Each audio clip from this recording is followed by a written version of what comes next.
Verse 9 says that, meanwhile, a large crowd of Jews, some translations say Judeans, found out that Jesus was there and came not only because of him, but also to see Lazarus, whom he had raised from the dead. So the chief priests made plans to kill Lazarus as well. For on account of him, many of the Jews were going over to Jesus and believing in him. When we left out last week, remember Jesus, they thrown a dinner for him. Lazarus, Mary and Martha. Mary anoints Jesus' feet with the costly perfume.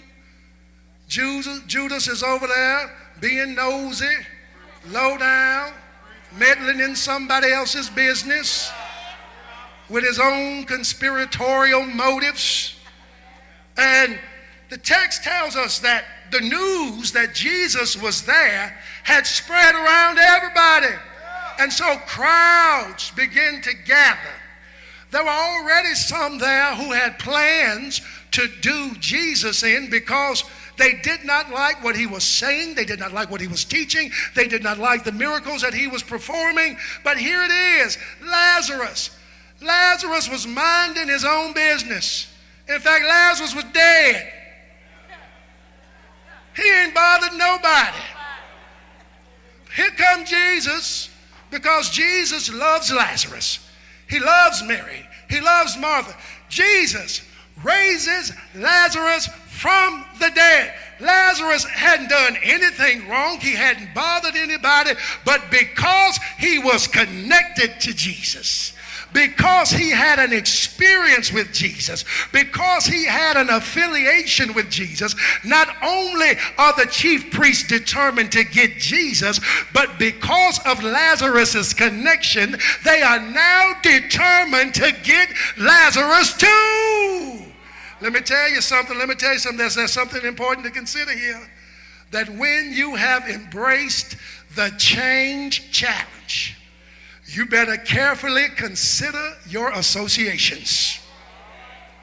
And it's not just the negative ones. We're talking about your positive connections and affiliations and associations too. Why? Because there's some folk that want the celebration of being associated, but they don't want the pain and the hardship that comes with it. Sometimes being connected positively to groups of people will put you at somebody else's radar. Sometimes being connected with the right group will cause folks on the outside to begin to lavish all kinds of complaints against you. Anybody know what I'm talking about in here? You were just over there with the right people doing the right thing, but before you know it, they telling you you think you better than everybody. You don't think you better than everybody else. You just chose to affiliate with some folks who had a determination to get somewhere, to do something more than what you've been doing with their life. And sometimes, brothers and sisters, when you want the spotlight, you gotta handle the heat that comes along with it.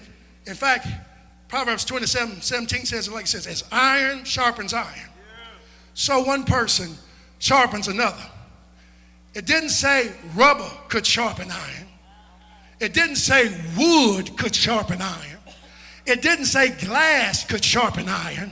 It said as iron sharpens iron.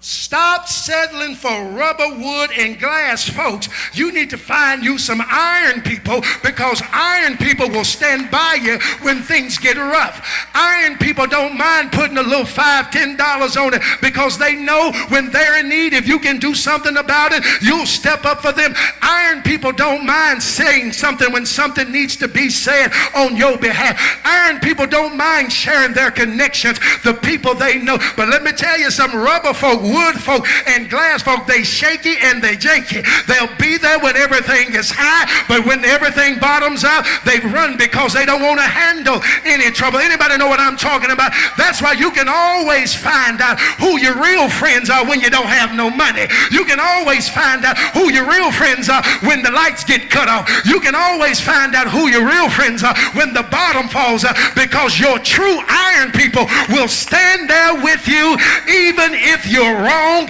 They'll tell you you're wrong. They won't call your wrong right, but they will not abandon you in your time of need.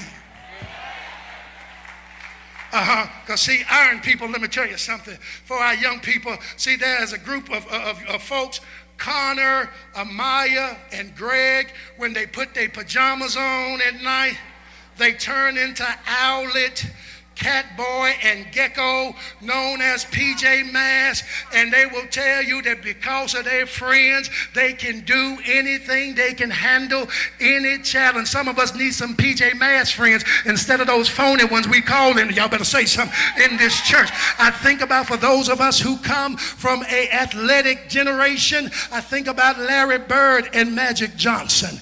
Let me tell you something. They were competitors, but they were also each other's iron, because even while they were competing, they said in competition, they helped each other to be better athletes. Let me just say something to those of us. All of your competition is not there to destroy you. Sometimes God uses your competitors to help you get better at what has been assigned to your hand. I think about Nick Ashford and Valerie Simpson, that great husband and wife, known for many, many songs, including Solid as a Rock. They talked about the fact that they encourage each other's creativity. If one had an idea, they bounced it off of each other. And then in more modern times, you got Queen Bee and Jay-Z, who talk about how each other inspires one another. That's just iron sharpening iron. Let me tell you something. Find you some ironclad people so you can sharpen one another. And let me tell you something. Every now and again, you're going to run into some rubber, some wood, and some glass folks in the church. You just be careful. You better try the Spirit by the Spirit, and you better ask God to let you know who's really for you and who's not for you. Because here's what I've learned. Everybody skinning and grinning in your face ain't necessarily wanting to see you do well.